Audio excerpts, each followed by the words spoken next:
یہ جو ساری سازش ہوئی تھی اس میں ہم کسی کو اور کو نہ کہیں، ایک آدمی کے فیصلہ کرتا ہے، وہ تھا آرمی چیف اس وقت کے جنرل باجوہ۔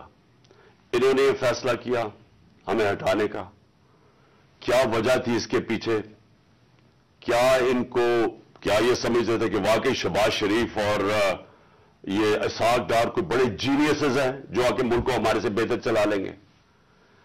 کیا وجہ تھی کہ انہوں نے ایک سٹنگ گورنمنٹ کو گرا دیا؟ ہمارے لوگوں کو آ کے وہ جس طرح ابھی مصطفیٰ کوکر نے بتایا کہ بیپ کے ممبرز اور ایم کیو ایم کے ممبرز اور شہزان بگٹی سب کو پتا تھا کہ یہ جو جدھر حکم ملے گا ان کو اسٹیبلشمنٹ سے انہوں نے ادھر جانا ہے، تو ان کو ادھر جا کے بھیج دیا کہ جناب آپ جا کے ادھر چلے جائیں، اور گورنمنٹ گر گئی۔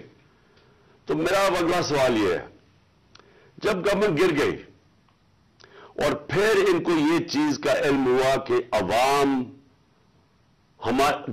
ہمارے کے ساتھ آگے کھڑی ہو گئی، 10 اپریل کو پبلک سڑکوں کے اوپر نکلائی، لوگوں نے ان چوروں کو ریجیکٹ کر دیا، بلکہ ہماری مقبولیت بڑھنی شروع ہو گئی اس لیے کہ لوگ ان کی جب شکلیں لوگوں نے دیکھی، پھر سے مسلط کیا گیا ان کو عوام کے اوپر، تو لوگ ہمارے ساتھ اور جڑنا شروع ہو گئے، بڑے بڑے جلسے شروع ہو گئے۔ اس کے بعد الیکشن جب کروائے گئے تو الیکشن کے ریزلٹس میں اس کے باوجود کہ پوری کوشش کی گئی اسٹیٹ مشینری اس کو ان کو جتانے کے لیے، اس کے باوجود ہار گئے۔ قوم نے اپنا ورڈکٹ دے دیا، دوسرا الیکشن ہوا اس میں بھی ہار گئے۔